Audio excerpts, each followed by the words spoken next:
nos bloqueamos en hacer las cosas, pero bueno. La que sigue, por favor. La que sigue. Ok. ¿Podemos quitar esta parte de grabación, transcripción? Sí.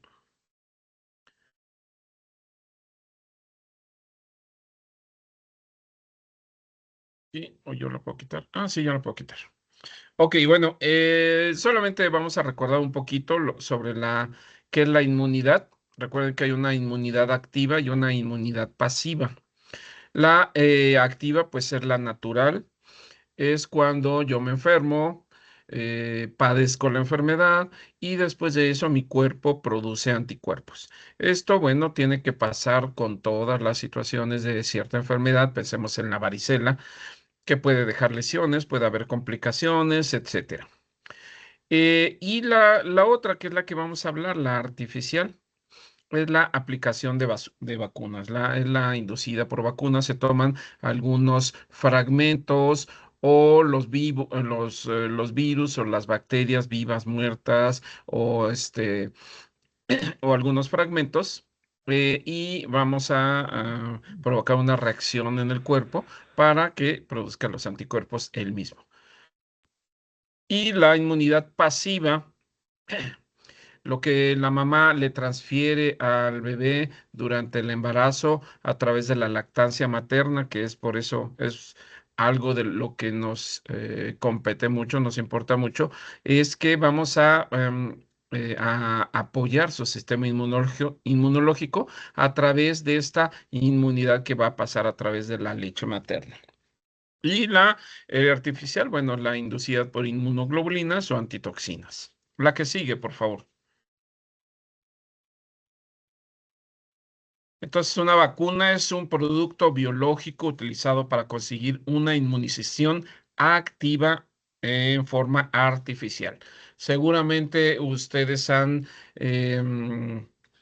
visto o les han compartido publicidad sobre, por ejemplo, los lisados bacterianos, ¿no? Y entonces las mamás dicen, es que el doctor me dio unas vacunas para que ya mi niño no se enferme.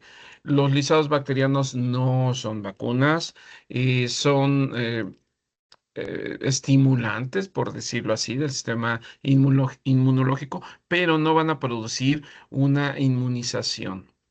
La que sigue.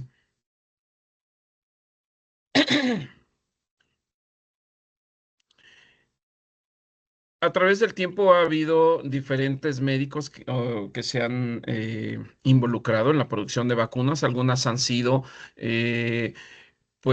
accidentales y otras, bueno, a través del estudio. Y tenemos muchas personas o muchos médicos famosos como Jenner, que pues se erradicó la viruela a partir de esa vacuna que se produjo, la rabia que anteriormente causaba muchas muertes, la polio que causaba problemas,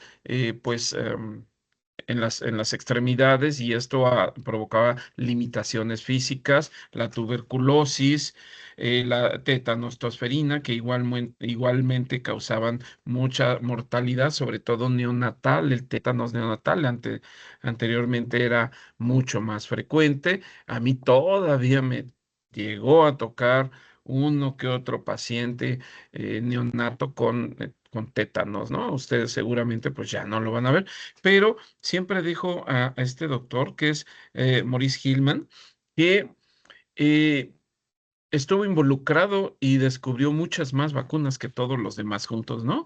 En cuanto a la sarampión, parotiditis, hepatitis A, neumococo. No, no precisamente que haya descubierto todo, pero muchas de sus investigaciones estuvieron basadas o muchos descubrimientos o realización de vacunas estuvieron basadas en sus estudios. Y pues la verdad es que muy poco lo conocemos o casi nadie lo conoce, pero es muy importante. La que sigue, por favor.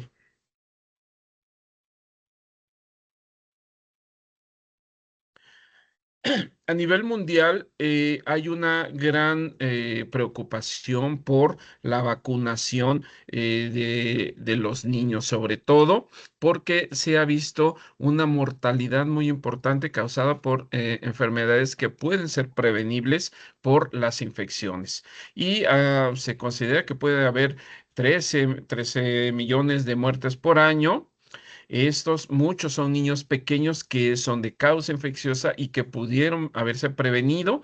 Y bueno, las vacunas lo que trata de hacer es disminuir la mortalidad y sobre todo las secuelas permanentes a estos pacientes. Muchas de las vacunas que tenemos pues previenen las formas graves, como la tuberculosis. Un paciente que tiene vacuna contra la tuberculosis puede sufrir tuberculosis, pero si se detecta a tiempo y oportunamente y se le da tratamiento adecuado, pues puede curarse de esto, ¿no? Entonces lo que hacen es prevenir las infecciones graves. Un paciente que tiene vacuna de varicela puede darle varicela, pero el cuadro es mucho más leve y muy pocas son las complicaciones cuando están inmunizados. El neumococo también, el rotavirus, entonces van a prevenir formas graves. Y pues se ha demostrado que son una herramienta muy importante para prevenir estas infecciones y el control de esas infecciones. La que sigue, por favor.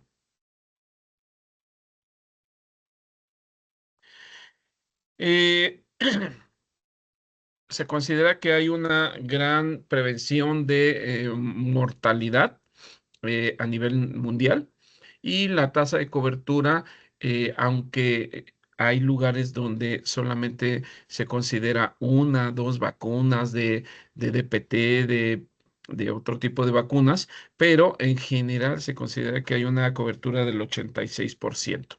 Probablemente algunos pues tengan una muy poca acceso a estas vacunas, pero pues cada vez se intenta que esto sea más amplio.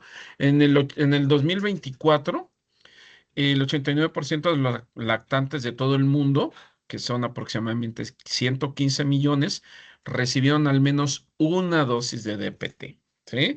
Eh, Esto sucede mucho en países de tercer mundo, países que no tienen mucha, eh, su, su sistema de salud es muy deficiente.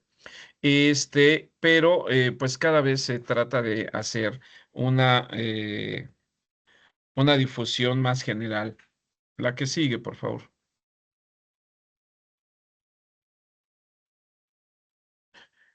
Y bueno, a nivel nacional, tenemos una cobertura bastante amplia cuando hay vacunas. Últimamente, aquí está, chico. Últimamente, pues ha habido escasez de ciertas vacunas, pero se considera que hay una gran cobertura hasta el 95%. En cuanto a la BCG, hepatitis B, neumococo, SRP, también un alto porcentaje. El rotavirus un poquito se queda abajo. Pero afortunadamente por la aplicación de estas vacunas, pues la forma de o la posibilidad que tienen otros niños de contagiarse, pues disminuye. Al no haber pacientes que estén padeciendo la infección, pues el contagio es menor. Y bueno, en Puebla se refiere que hay una cobertura aproximadamente del 90%.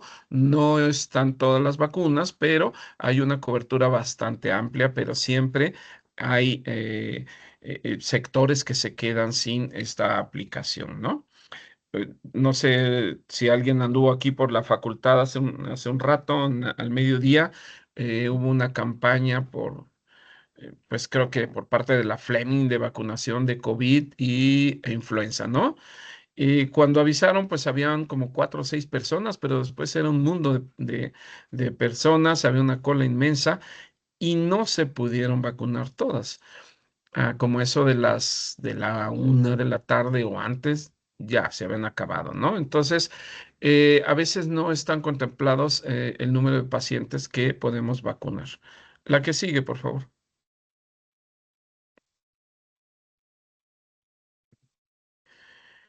A través del tiempo ha cambiado las cartillas, cada vez son más amplias, cada vez hay una cobertura mayor para vacunas, hay una variación, a veces quitan una dosis, ponen otra dosis, etcétera, y muchas veces, desafortunadamente, la cuestión es económica, ¿no?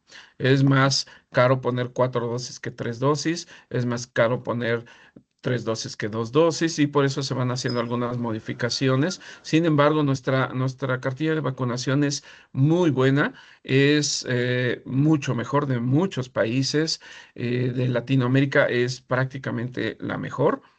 Y pues se iguala a muchos países que se consideran de primer mundo, salvo algunos pequeños cambios en una que otra vacuna. La que sigue, por favor. No sé si la puede agrandar un poquito más, doctora.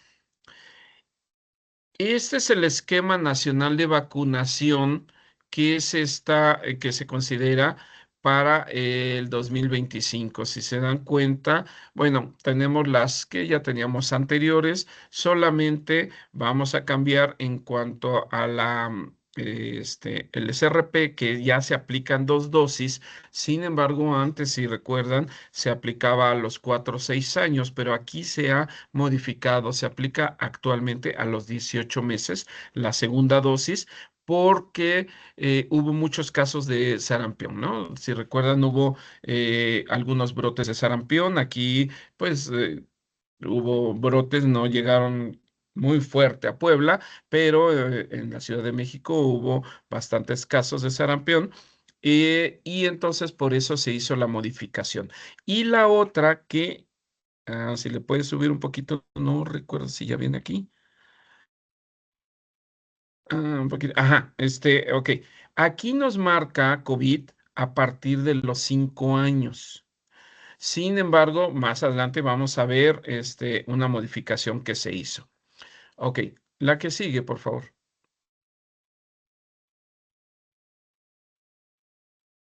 Nada más para ejemplificar la cartilla de Estados Unidos.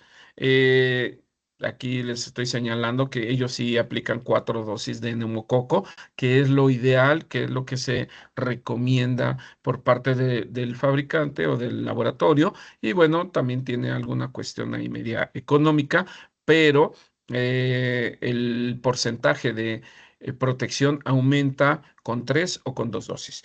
La nuestra solamente tiene 2 dosis, perdón, 3 dosis si recuerdan, pero es una protección muy buena, muy buena. Varicela, aunque no la tenemos en la cartilla, así que esté ya bien estipulado, sin embargo, cada vez hay más frecuentemente aplicación de varicela en los pequeños. Em, lo ideal es que se apliquen 2 dosis. No siempre se aplican 2 dosis en nuestro medio, pero una dosis que tengamos, pues hay una protección bastante buena. Y hepatitis A igualmente, a veces no son precisamente campañas, a veces aparecen en las campañas estas vacunas, varicela, hepatitis A, pero a veces llegan lotes a los centros de salud, al seguro, etcétera, y le ponen varicela y hepatitis A. Y bueno, pues esto es muy bueno porque pues hay una mayor protección, ¿no? Y sobre todo que algunas de estas pueden causar secuelas importantes, ¿no? Y la que, bueno, todavía no hay una gran aplicación en México, la de meningococo. En Estados Unidos hay una gran incidencia de infecciones de sepsis por meningococo. En México, afortunadamente no, porque son cuadros muy severos. Pues hemos tenido oportunidad de ver algunos y la verdad es que pues ni siquiera la queremos por acá, ¿verdad? Entonces, es una de las vacunas que faltan que se empiecen a aplicar y que, bueno, finalmente estén dentro del esquema nacional de vacunación. La que sigue, por favor. Y bueno, Estados Unidos porque es el más cercano que tenemos, ¿no? Pero tenemos la de España, es muy parecida, también nos falta meningococo, varicela, el rotavirus, aquí aplican 3 dosis, nosotros aplicamos 2.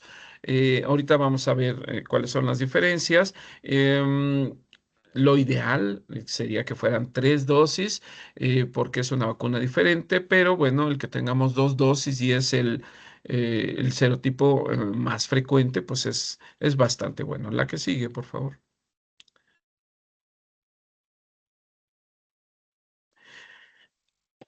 Ok, entonces vamos a iniciar con la BCG. La BCG es una vacuna que previene contra las formas graves de tuberculosis. ¿Cuáles son las formas graves? La tuberculosis miliar, que es un tipo de tuberculosis pulmonar que es muy agresiva e inclusive mortal. Y la otra es la tuberculosis meningea. ¿Cuál es el problema con la tuberculosis meningea? Que cuando nos damos cuenta o sospechamos o inferimos que a lo mejor puede ser eso, es porque ya estamos viendo secuelas neurológicas. Es difícil no es tan fácil hacer un diagnóstico temprano de tuberculosis meningia, sobre todo porque pues no tenemos muchas infecciones. Entonces ahí vemos la cuestión epidemiológica, dónde viene el paciente, a lo mejor viene de un área endémica de tuberculosis, que en Puebla tenemos en la sierra áreas endémicas, y bueno, la sintomatología más los antecedentes nos pueden hacer sospechar. Igualmente, bueno, a nosotros nos tocó todavía ver tuberculosis meningea bueno, hace bastantes años, yo creo que todavía ni nacían ustedes, pero pues desafortunadamente son pacientes que quedan con secuelas neurológicas graves. Entonces es lo que trata de evitar. Y como les decía hace un rato, pues podemos tener tuberculosis y podemos tener la vacuna. Podemos padecer tuberculosis, pero si se da tratamiento oportuno, pues podemos curarnos sin mayor problema. Se aplica generalmente, dicen en el recién nacido, las vacunas del recién nacido, dice la mamá, lo más tempranamente posible, porque entre más temprano se la aplicamos, pues la respuesta inmunológica es mayor y está protegido más tempranamente. Esta vacuna se aplica intradérmica, recuerden que es intradérmica, es la única vacuna que tenemos que se aplica así, se debe de aplicar apenitas abajo del epidermis y se debe de hacer una ronchita como con piel de naranja, la dosis es 0,1. Muchas veces le decimos al familiar, ¿tuvo vacuna? No, pues sí, sí me la pusieron, pero no tengo cicatriz. Entonces, a veces tiene que ver con la profundidad en la que se aplicó.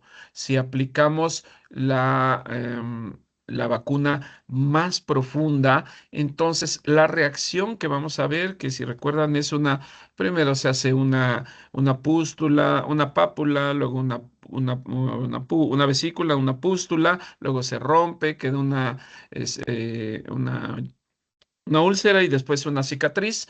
Eh, Toda esa reacción, si nosotros la ponemos profunda, entonces esa reacción se hace interna.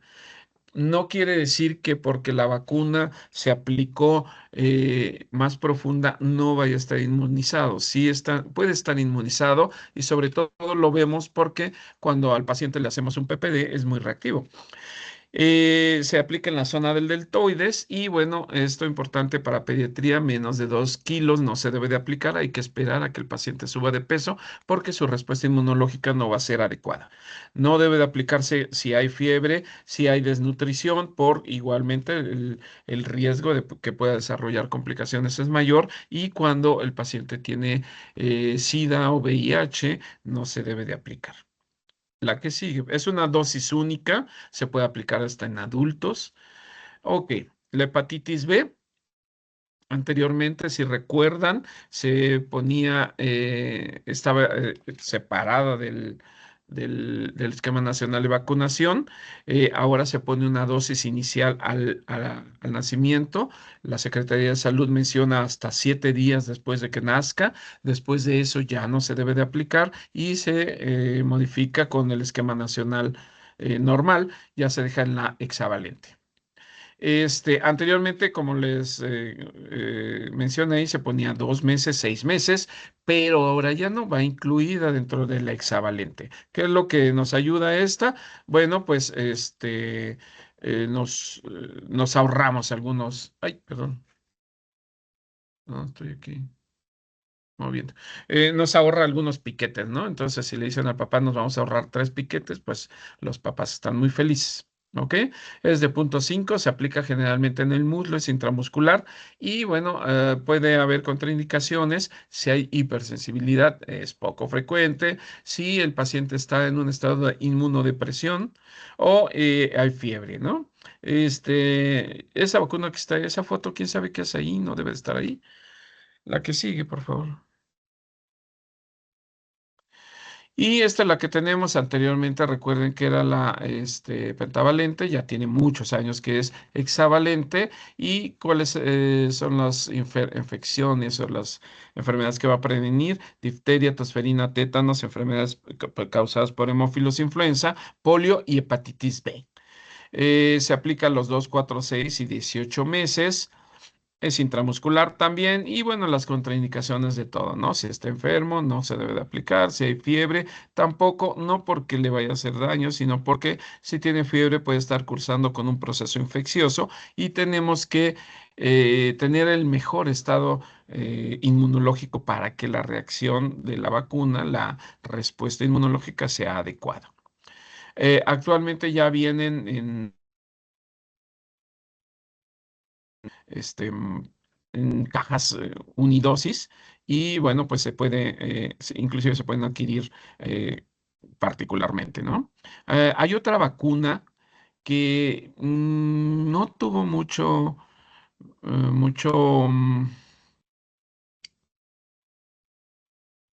porque sí tuvo mucha promoción, pero no pegó, por decirlo así, que hay una vacuna que es,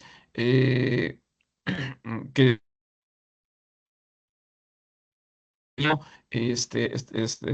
hemófilos influenza, eh, no tipificable, ¿no? Por el aumento de las infecciones de hemófilos influenza que hubo en cierta época, disminuyeron las infecciones por hemófilos y bueno, probablemente por eso desapareció la vacuna. Era una vacuna heptavalente. La que sigue, por favor. La vacuna de neumococo igualmente, anteriormente era heptavalente, ahorita son 13 valente. ¿Qué es lo que pasó? ¿Por qué cambió? Cuando era heptavalente, pues hubo una publicidad un poquito medio tendenciosa y eh, que alertaba mucho a los pacientes y decía, ponte la vacuna porque si no tu hijo se va a morir, ¿no? Eso fue algo que estuvo muy en boga antes de que saliera Prevenar 7, ¿no? Heptavalente. Y entonces se empezó, porque había muchas neumonías causadas por estreptococo y algunas de estas había mortalidad por ellos. Entonces salió la vacuna de neumococo, Prevenar, y entonces empezaron a bajar significativamente los casos de neumonía causados por estreptococo. Y así estuvieron algunos años y después empezaron a aumentar nuevamente los casos de neumococo. ¿Qué fue lo que pasó? Como se inhibían ciertos serotipos que traía la vacuna heptavalente, pues los serotipos que no estaban cubiertos empezaban a aumentar y empezaban a causar procesos infecciosos y no estábamos cubiertos con eso.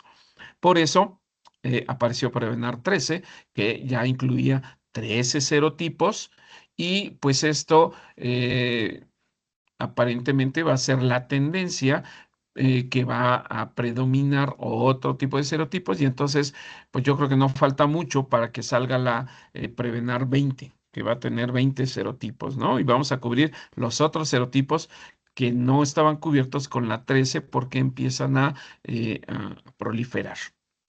Pero bueno, ahorita estamos con Prevenar 7, perdón, 13, y se aplica a los 2, 4 y 12 meses en nuestro esquema nacional de vacunación. La vacunación que se recomienda es 2, 4, 6 y entre los 12 y 15 meses la cuarta dosis, y esto es lo que causa mucho el efecto rebaño, ¿no? Que fue muy mencionada durante el COVID, ¿no? ¿Qué es lo que pasa? Que si nosotros tenemos a todos nuestros pacientes inmunizados y aunque haya un paciente que no está inmunizado, pues no hay nadie que lo contagie y entonces, aunque no esté, no esté completamente vacunado, pero se va a proteger, ¿no? Y entonces esta cuarta dosis es la que causa el efecto rebaño, ¿no? Nos ayuda a mantener a todos los pacientes sin proceso infeccioso.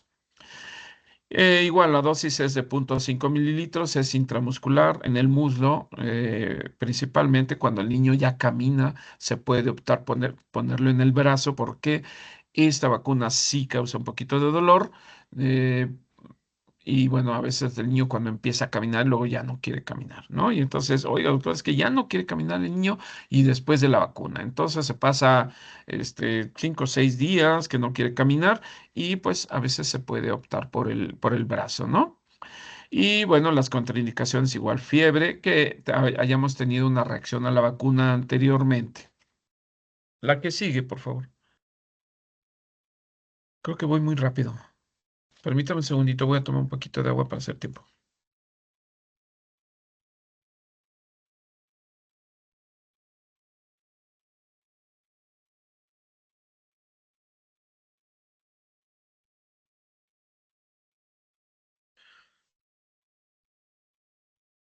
Ok, gracias. Bueno, tenemos la vacuna de rotavirus. Esta vacuna tenemos dos tipos. Hay una que se llama Rotatec y otra que es Rotarix. Rotatec son tres dosis y tiene cinco serotipos. Rotarix solamente tiene uno. La que aplicamos en nuestro medio es Rotarix. Es el serotipo más frecuente, por eso, aunque tengamos la vacuna, podemos llegar a tener infecciones por rotavirus. Hace muchos años, rotavirus tiene, pues yo creo que ya va para los 20 años o más. Anteriormente, cuando no había rotavirus, o bueno, no había vacuna de rotavirus, era muy común que en las temporadas invernales, noviembre, diciembre, enero, los hospitales estaban llenos de pacientes con rotavirus. ¿Cuál es el problema con el rotavirus? Que causaba diarrea muy acuosa, muy agresiva, 20, 22 evacuaciones al día, más vómito, fiebre y peor, el niño no quería comer y entonces había deshidratación muy importante y un bebé con un proceso de este tipo puede deshidratarse en 2 horas. Entonces, pues era muy común ver a pacientes hospitalizados por rotavirus, ¿no? Todos los hospitales estaban llenos de rotavirus. Después de que se inició la vacunación masiva, pues disminuyó significativamente, afortunadamente, porque desafortunadamente llegamos a ver muertes por rotavirus, por deshidratación, ¿no? Porque el tratamiento realmente no existe, nada más son medidas de sostén, pero había una deshidratación tan severa que llegaban al choque, daño a órganos y fallecían. Y después de esto, pues de la aplicación de la vacuna, pues disminuyeron los casos de rotavirus. Entonces, la que aplicamos solamente son a los 2 y a los 4 meses. Recuerden que la otra, porque existe la vacuna, se aplica 2, 4 y 6 meses. No se debe de aplicar ninguna de las dos más allá de los 6 meses por el riesgo que existe de intususcepción. Eh, y bueno, ¿qué es lo que pasa cuando tienen la vacuna? Puede darles rotavirus, pero los cuadros son muy leves. Generalmente no hay fiebre o es muy, muy leve. Cuando no tienen vacuna es una fiebre muy intensa, muy difícil de controlar. Y las evacuaciones son en menor cantidad, a lo mejor 4 o 5 evacuaciones, no son tan líquidas, generalmente no hay vómito o hay un vómito muy leve. Y bueno, estos pacientes inclusive, aunque tengamos un examen de laboratorio con rotavirus y aunque veamos que está con diarrea, puede no ser necesario hospitalizarlo, se puede mantener en casa con hidratación. Es por vía oral. Y bueno, lo que mencionaban mayores, Todavía hasta, puede ser que a los 7 meses la aplicábamos, pero más allá de eso no. Y bueno, no debe de haber diarrea, fiebre, vómito. Si hay algún proceso infeccioso en ese momento, pues hay que esperar a que se mejore. La que sigue, por favor.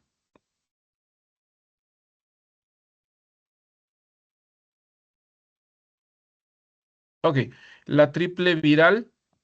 Recuerden que es sarampión, rubiola y parotiditis. Anteriormente teníamos, se aplicaba a los 12 meses. Hace mucho, mucho, mucho, mucho, solamente se aplicaba una dosis de sarampión y con eso, pues aparentemente quedábamos inmunizados. Después hubo una epidemia de sarampión que inició básicamente en Sudamérica, Perú, si mal no recuerdo. Y a partir de eso se hizo una segunda aplicación que es entre los 4 y los 6 años. Sin embargo, actualmente hemos visto que pacientes que a pesar de que tuvieran la primera vacunación podían padecer sarampión, básicamente. Entonces se adecuó la vacunación y se aplica actualmente a los 18 meses para dar un mayor refuerzo inmunológico. La dosis es, recuerden, esta vacuna es subcutánea. ¿Cuál es el problema? Que si la ponemos intramuscular, da mucha fiebre, muchísima fiebre cuando se aplica muy profunda. Tiene que ser subcutánea y recuerden que es un ángulo de 45 grados, como si estuviéramos aplicando insulina, es 0,5. Esta situación de la alergia al huevo es rarísima. Yo no conozco a ningún paciente que sea alérgico al huevo. He preguntado con mis amigos, inmunólogos, alergólogos, y la mayor parte de ellos tampoco jamás han visto una alergia al huevo. Es muy poco frecuente. Pero se sigue manejando esto, ¿no? Llega al hospital para su vacuna triple viral y el personal de enfermería le dice, ¿ya comió un huevo? No. Ah, ok, entonces dele de comer huevo y regrese en tanto tiempo, ¿no?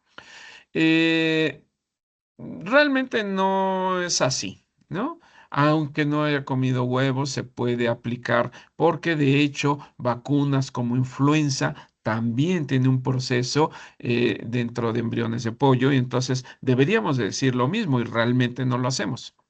Pero bueno, eh, dígale al familiar que una semana antes de que cumple el año o de que lo vaya a vacunar, pues que le dé huevo, ¿no? Y ya, con eso se salva eso para que lo vacunen, ¿no? Fiebre, si hay crisis convulsiva.